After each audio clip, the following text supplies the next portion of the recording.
Bienvenue dans le 7 minutes. Au sommaire, le secteur immobilier ivoirien se mobilise contre le blanchiment d'argent. Une formation à Cocody a réuni les acteurs du secteur pour renforcer leurs compétences face aux flux financiers illicites. L'opération d'enrôlement des Syriens en Côte d'Ivoire a débuté le lundi dernier en zone 4. Objectif, leur attribuer un numéro d'identification nationale et des cartes de résidence sécurisées. À Marcory, à Lyodan, la magie de Noël a touché 500 enfants démunis grâce à une distribution de cadeaux organisée par les jeunes cadres dynamiques. Un geste de solidarité qui illumine les fêtes. Vulnérable aux flux financiers illicites, le secteur immobilier ivoirien est au cœur de la lutte contre le blanchiment d'argent et le financement du terrorisme. Ce lundi 23 décembre, un atelier de formation s'est tenu à l'hôtel Le Vaisseau à Cocody pour outiller les acteurs du secteur. Organisé par la commission d'agrément des promoteurs immobiliers et des programmes immobiliers, cette initiative vise à renforcer les compétences face à cet enjeu crucial. Notre action aujourd'hui consistera à sensibiliser d'abord et avant tout les entreprises et les professions non financières désignées comme assujetties, et de les sensibiliser également sur le plan d'action du GAF, comme l'a dit scientifique, pour sortir de cette situation. Et naturellement, en espérant qu'on ne va pas arriver aux sanctions, mais après vont suivre bien évidemment des rapports sur tout ce qui est opération ou activité transactionnelle suspecte. Bien évidemment, notre devoir, c'est d'accompagner le président de la République, d'accompagner notre gouvernement par rapport à tous ces efforts qui ont été faits, que nous ayons une économie robuste, afin que notre économie ne soit pas polluée, n'est-ce pas, par l'argent de la criminalité, afin que notre économie ne soit pas polluée par l'argent sale. Cet atelier s'inscrit dans les efforts du gouvernement pour sortir la Côte d'Ivoire de la liste grise du groupe d'action financière. Un rapport sur les mesures prises sera soumis en février 2024 avec l'objectif de quitter cette liste dès le mois de mai. Quand nous finissions la première évaluation en 2023, il y avait 82 insuffisances qui avaient été détectées dans notre dispositif en ce qui concerne l'efficacité, parce que l'évaluation est basée sur deux piliers. Il y a la conformité technique qui concerne les textes législatifs, réglementaires, le dispositif institutionnel des États. Ensuite, il y a l'efficacité. L'efficacité doit démontrer que les textes que vous avez pris donnent des résultats. Et donc, de 82 actions recommandées, il nous reste 14 après notre dernière évaluation, 10, mais en 14 mesures.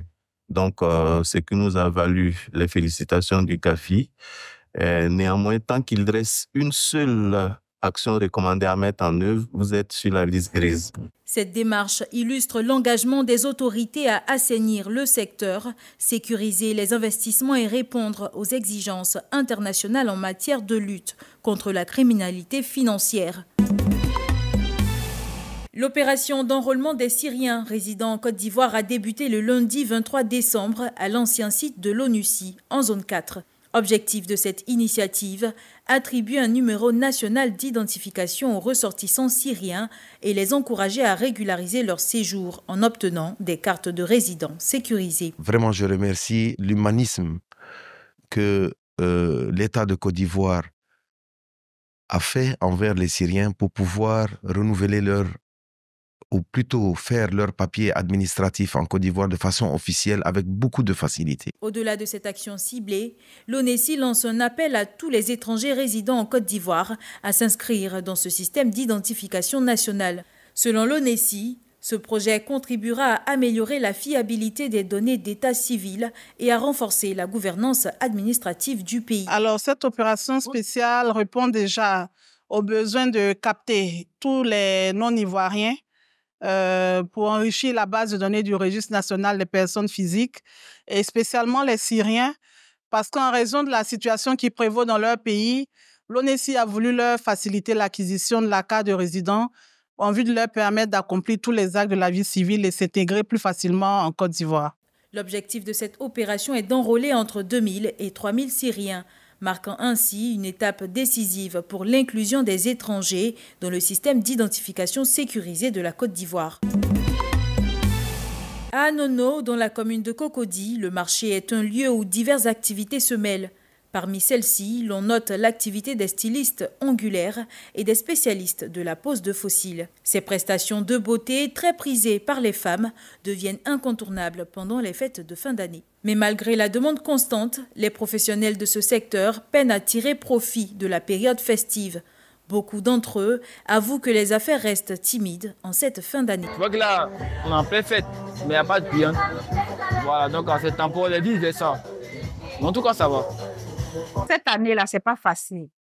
Cette année, c'est pas facile. Pas comme les autres années-là. Vous voyez, il n'y a pas assez de clients. Les services de manucure et de pose de fossiles continuent de gagner en popularité. Ces tendances sont désormais considérées comme de véritables armes de séduction et de propreté. Sur le terrain battu de Marcory à Lyodan, des enfants démunis jonglent pieds nus avec un ballon, rêvant de devenir les meilleurs footballeurs de demain. Mais en cette période festive, la magie de Noël a apporté bien plus qu'un simple ballon. Les jeunes cadres dynamiques, œuvrant dans le cadre des actions de Laurent Tchagba, ont organisé une distribution porte-à-porte de cadeaux en faveur de 500 enfants orphelins ou issus de familles démunies. Je voudrais vous dire qu'avec le ministre Laurent Tchagba, il a été toujours là et nous sommes que des envoyés. Il nous envoie aujourd'hui pour égayer nos enfants. Et avec lui, il nous a dit qu'il faut faire des cadeaux utiles. Cette initiative a permis à ces jeunes joueurs ainsi qu'à d'autres enfants en difficulté du quartier de recevoir des surprises qui leur réchaufferont le cœur en cette fin d'année. Nous, on ne fait que dire vraiment un grand merci au ministre Tchagba qui a été toujours là et chaque année, il ne fait que penser à nos enfants. On nous a envoyé des matériels pour juste rendre les enfants heureux, c'est la moindre des choses. En offrant des cadeaux utiles à ces enfants, ces jeunes cadres rappellent l'importance de la solidarité et du partage en période de fête.